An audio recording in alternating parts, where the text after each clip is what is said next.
In an era of rapid communication and the 24-hour news cycle, snippets of information often travel faster than their full stories. One of the most common tactics used to manipulate public perception, distort facts, and sway opinions is decontextualization, the practice of removing information from its original context to create a new, often misleading narrative. Decontextualization occurs when quotes, statistics, or events are presented in isolation, stripped of the surrounding details that provide the necessary context for understanding. This can make information appear more dramatic, alarming, or supportive of a particular viewpoint than it truly is. When context is removed, the audience is left with a distorted version of reality, making it easy for people to draw incorrect conclusions. For example, a politician's 30-minute speech about economic policy might include a 10-second clip where they briefly mention a controversial topic. If the media or opponents isolate that clip and circulate it without the rest of the speech, it can create the impression that the politician's entire message revolved around that one statement. In reality, the broader context would show that the politician discussed a wide range of issues and may have presented a nuanced view. Decontextualization is a powerful tool because it preys on the human tendency to focus on eye-catching details and simplifies complex information into sound bites. As a result, it's commonly used in political debates, media reporting, advertising, and even interpersonal communication. But while it may seem like an efficient way to communicate, decontextualization often leads to misinformation and a distorted understanding of the truth. In this video, we'll explore the concept of decontextualization, its psychological effects, and real-world examples of how it is used in different sectors of society. We'll also discuss strategies for recognizing decontextualized information and how to approach it with a more critical mindset.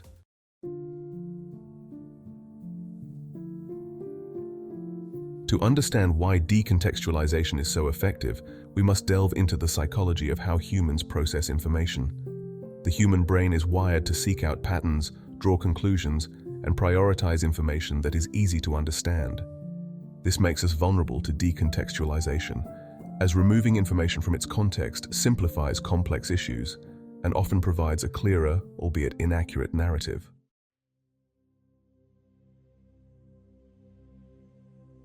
The world is a complicated place, and most issues, whether political, social, or economic, are multifaceted. However, our brains prefer simplicity. It's easier to digest a single clear message than to wade through layers of nuance. Decontextualization appeals to this cognitive bias by providing a simplified version of events that requires less mental effort to understand. For example, let's say a company's quarterly earnings report is largely positive, but includes a brief mention of a one-time loss due to an external factor. If the media only focuses on that loss, reporting it out of context, the public may believe the company is in financial trouble, even though the full report shows that the company is thriving overall. This simplified narrative is more memorable and easy to communicate, even if it's misleading.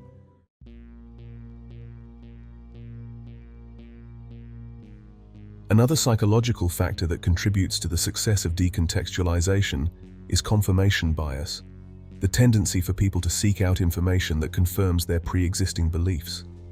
When information is taken out of context, it can be framed in a way that aligns with the audience's worldview, making it more likely that they will accept it as truth.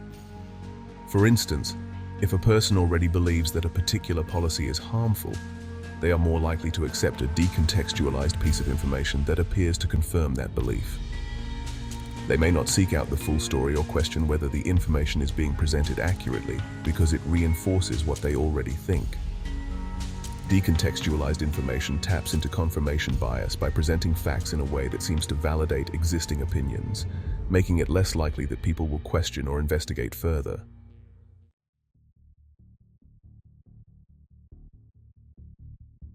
Emotional reactions. Decontextualized information is often presented in a way that elicits strong emotional reactions. Whether it's anger, fear, or outrage, emotions can cloud judgment and make it harder to think critically about the information we're receiving. When we feel strongly about something, we're more likely to accept information at face value without scrutinizing its accuracy.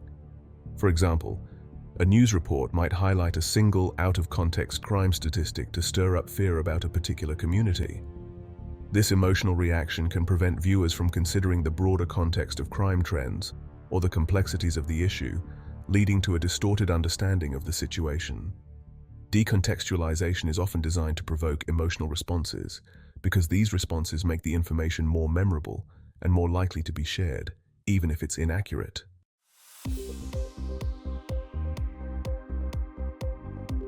Chapter 2. Common Tactics of Decontextualization. Decontextualization can take many forms, and it is used in various ways across different fields. Here are some common tactics used to strip information of its context and create a misleading narrative.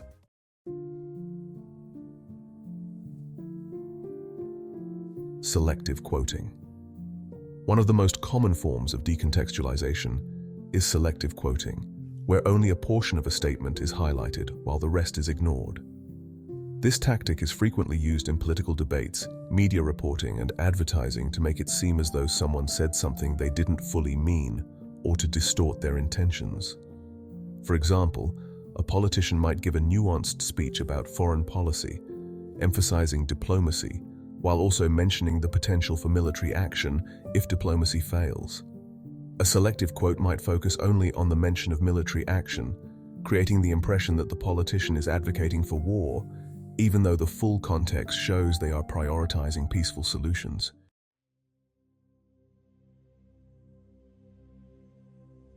Misleading statistics. Statistics can be powerful tools for conveying information, but they are also ripe for decontextualization. Misleading statistics are often used to support a particular viewpoint by presenting numbers in isolation without explaining their full meaning or the circumstances behind them. For instance, a headline might claim that a certain country's unemployment rate has doubled in the last year. While technically true, this statistic might omit important details, such as the fact that the country had an unusually low unemployment rate to begin with, or that the increase is temporary due to seasonal factors. Without this context, the statistic creates a misleading impression of economic decline.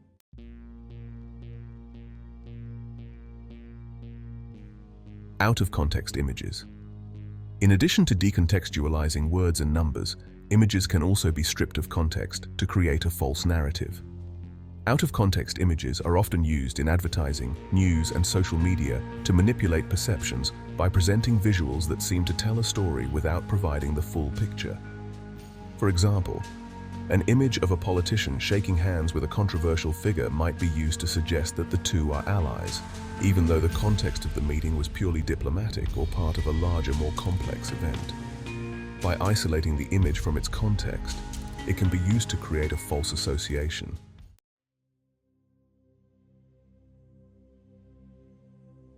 Overgeneralization. Another tactic of decontextualization is overgeneralization, where a single event or piece of information is presented as representative of a broader trend. This can lead to misunderstandings by suggesting that an isolated incident is part of a larger pattern when in reality, it may be an anomaly.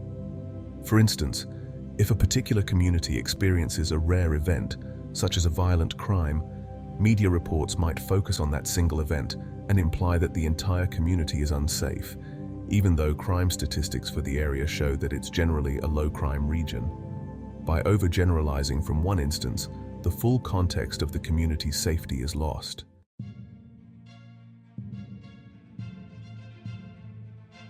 Sensationalizing the outlier is a tactic often used to grab attention and stir up emotions by focusing on an extreme or unusual case. In doing so, the outlier is presented as though it is a common occurrence, even though it is not representative of the broader reality. For example, an advertisement might highlight one particularly extreme case of success for a product, implying that everyone who uses the product will achieve similar results. By focusing on the outlier, the ad creates a false impression that the product is more effective than it actually is.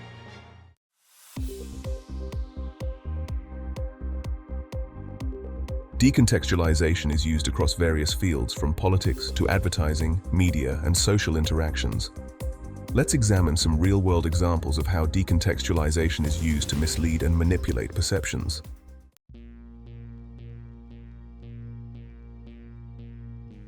In the realm of politics, decontextualization is a frequent tactic used by candidates and their supporters to undermine their opponents. By stripping a statement or action of its context, a political campaign can create a narrative that serves its agenda, even if the full story tells a different tale. For example, during a heated election campaign, a politician might make a nuanced comment about a sensitive issue, such as immigration or healthcare. Opponents might seize on a single sentence or phrase from that comment, removing the surrounding context, and use it in attack ads to suggest that the politician holds extreme views. The audience, seeing only the isolated quote, may draw conclusions that do not reflect the politician's true stance.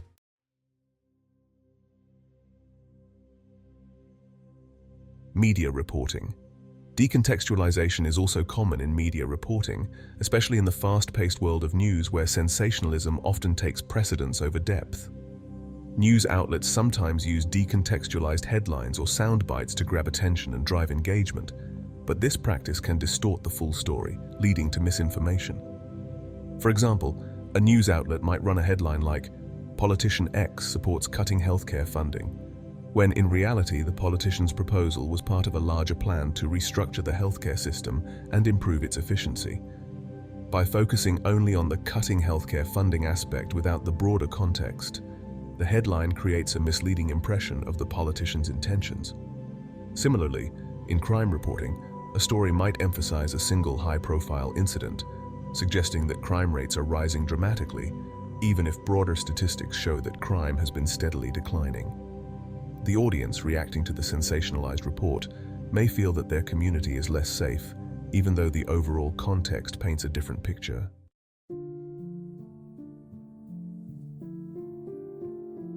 Advertising and marketing. In advertising, decontextualization is a common strategy used to sell products by presenting out-of-context claims or testimonials. Ads often highlight extreme or atypical results, while omitting important information about the limitations or risks of the product. For instance, a weight loss product might feature a testimonial from someone who lost a significant amount of weight using the product. While this may be true for that individual, the ad might omit the fact that such results are rare, or that the person combined the product with rigorous exercise and a strict diet. By decontextualizing the testimonial, the ad gives the false impression that anyone who uses the product will achieve similar results. Another example might involve a car commercial showcasing a vehicle's ability to perform well under extreme conditions, like off-road driving. However, the fine print might reveal that the car is not designed for such use in most settings, and that the conditions in the ad were highly controlled. By focusing on the outlier and ignoring the typical use case, the ad decontextualizes the product's performance.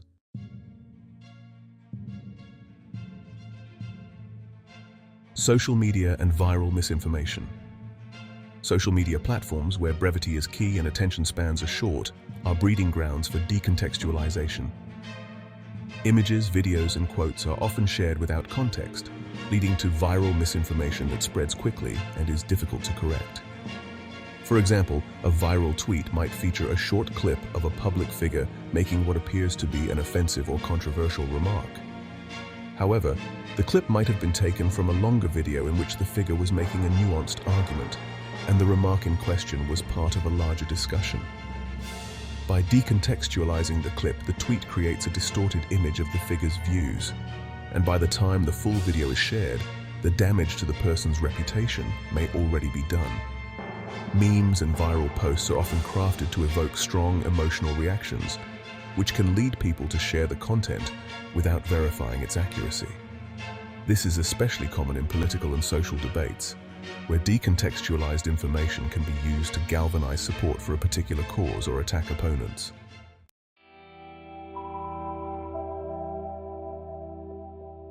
Chapter 4. The consequences of decontextualization. While decontextualization may seem like a harmless way to simplify complex information, its consequences can be far-reaching and damaging.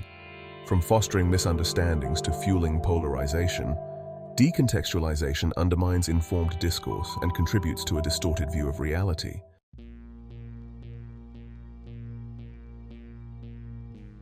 Misinformation and public perception. One of the most significant consequences of decontextualization is the spread of misinformation.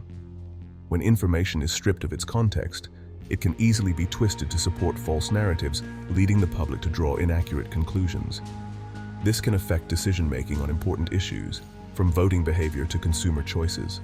For example, if the public is repeatedly exposed to decontextualized crime statistics that suggest a sharp rise in crime, people may demand tougher law enforcement policies, even though broader data shows that crime is actually decreasing. This type of misinformation can lead to public support for policies that may not be necessary or effective. Misinformation also erodes trust in institutions, media, and public figures. When people realize that the information they received was misleading or incomplete, they may become more skeptical of future reports, making it harder for accurate information to gain traction.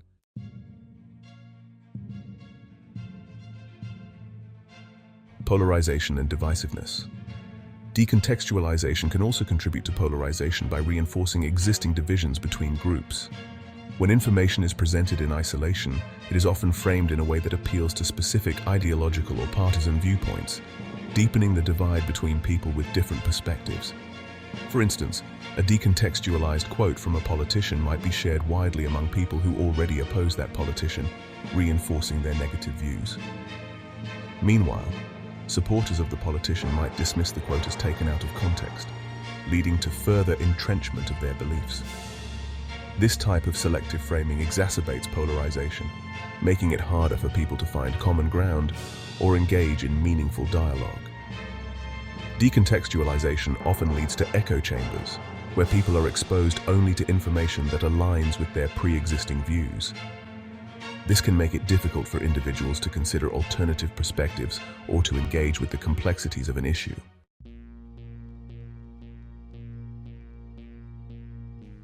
Harm to individuals and reputations. Another consequence of decontextualization is the harm it can cause to individuals' reputations. When statements or actions are taken out of context, they can be used to misrepresent a person's character, intentions, or beliefs. This can lead to public outrage, social backlash, or even professional consequences, all based on a distorted version of the truth.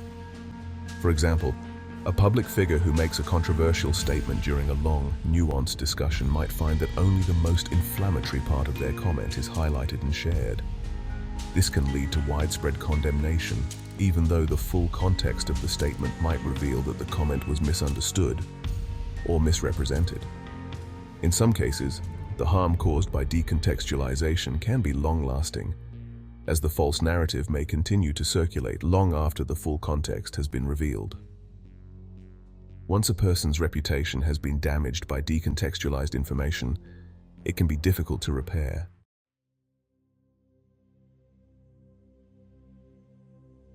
Decontextualization also contributes to the erosion of critical thinking by encouraging people to accept information at face value rather than questioning its accuracy or seeking out additional context.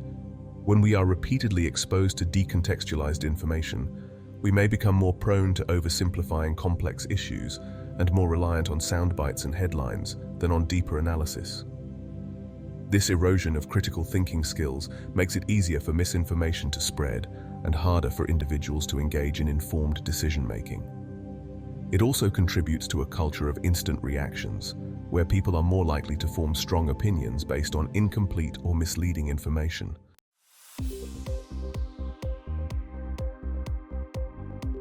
Recognizing decontextualized information and learning how to resist its influence is essential for developing a more accurate and informed understanding of the world. Here are some strategies for identifying decontextualization and approaching information more critically.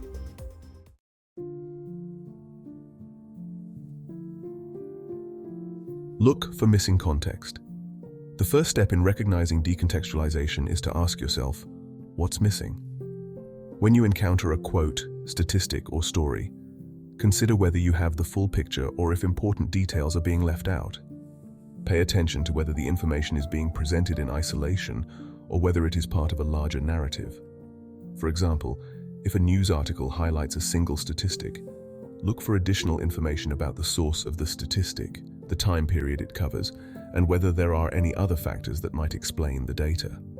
Similarly, if a quote is being shared widely, seek out the full speech or interview to understand the broader context in which the quote was made.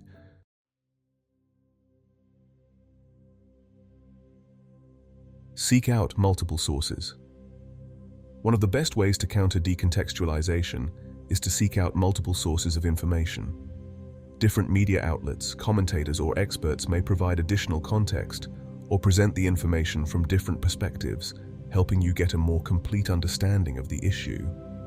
For example, if you see a viral post or headline that seems sensationalized, take the time to read different news reports or watch the full video to see if the original context changes your understanding of the information.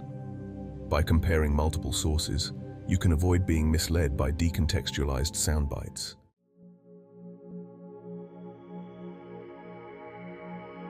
Ask critical questions. When you encounter information that seems extreme, inflammatory, or too good to be true, it's important to ask critical questions. Consider the following. Who is presenting this information and what is their agenda? What is the full context of the information? Are there any important details or nuances that have been left out?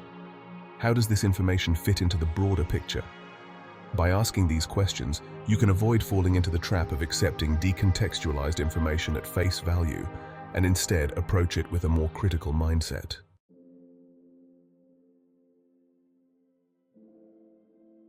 Conclusion: the importance of context in understanding the world. In a world where information is constantly being shared and consumed at a rapid pace, decontextualization has become a powerful tool for shaping public perception and influencing opinions. By stripping information of its context, decontextualization simplifies complex issues, manipulates emotions, and often leads to misinformation and misunderstanding. Whether in politics, media, advertising, or social interactions, decontextualization can distort reality and prevent us from engaging with the full truth. It fosters polarization, harms individuals' reputations, and undermines critical thinking by encouraging us to focus on sound bites rather than seeking out deeper understanding. However, by recognizing the tactics of decontextualization and approaching information with a critical mindset, we can resist its influence and strive for a more accurate, nuanced view of the world. By seeking out multiple sources, asking critical questions, and looking for missing context, we can ensure that we are making informed decisions based on the full picture rather than on incomplete or misleading information. Ultimately, the key to resisting decontextualization lies in valuing context and nuance. Complex issues rarely have simple answers, and understanding the full story requires a willingness to dig deeper, ask questions, and challenge surface-level narratives. By doing so, we can foster a more informed and thoughtful society, where decisions are made based on accurate information rather than manipulated sound bites or misleading headlines. As we navigate the world of information, whether through news media, social media, or everyday conversations, it's important to remember that context is everything. When information is stripped of its context, we risk misunderstanding the truth and making decisions based on half-truths. But by seeking out the broader picture and engaging in critical thinking, we can move beyond the superficial and embrace a more complete understanding of the world around us. Remember to like and subscribe for more video content. Sapiens quae vigilat.